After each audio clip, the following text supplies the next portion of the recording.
ഒരു കുട്ടിക്ക് ഒരു പർട്ടിക്കുലർ ബിലീഫ് സിസ്റ്റം ഉണ്ട്. ബട്ട് ഓൾറെഡി കുറച്ചൊരു സാധനം നമ്മൾ ചേഞ്ച് ചെയ്യുക എന്ന് പറഞ്ഞാൽ ആസ് എൻ അഡൽട്ട് എനിക്കത് വളരെ ഡിഫിക്കൽട്ടായുള്ളൊരു സംഭവമാണ്. ഒരു പ്രോബ്ലത്തിൽ ഒരു അടി കിട്ടുമ്പോഴാണ് നമ്മൾ പഠിക്കുന്നത്. പക്ഷെ ഒരു കുട്ടീനെ നമുക്ക് മോൾഡ് ചെയ്തെടുക്കാൻ പറ്റുമോ? അതായത് അവനൊരു ബിലീഫ് സിസ്റ്റം ഉണ്ട്, അല്ലെങ്കിൽ അവൾക്കൊരു പർട്ടിക്കുലർ ബിലീഫ് സിസ്റ്റം ഉണ്ട്, അത് നമ്മൾക്ക് കറക്റ്റ് ചെയ്ത് കൊടുക്കണം. അങ്ങനെയാണെങ്കിൽ അവർ ഒരു ബുദ്ധിമുട്ടിലൂടെ പോകാതെ നമ്മൾക്കത് വേറൊരു രൂപത്തിൽ പറഞ്ഞു കൊടുക്കാനായിട്ട് പറ്റുമോ, ചേഞ്ച് ചെയ്യാനായിട്ട് പറ്റുമോ? തീർച്ചയായും. അപ്പം അതിന് ഹെൽപ്പ് ചെയ്യുന്ന ഇമ്പോർട്ടൻ്റ് ആയ എലമെൻറ്റ്സ് നമ്മൾ ഓൾറെഡി പറഞ്ഞു. സ്റ്റോറീസ് തന്നെയാണ്.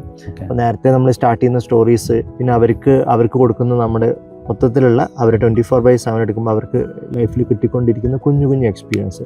അപ്പോൾ ആ എക്സ്പീരിയൻസസ് ആണ് അവരെ പിന്നെ ഡ്രൈവ് ചെയ്യുന്നത് ഫ്യൂച്ചറിലേക്ക്.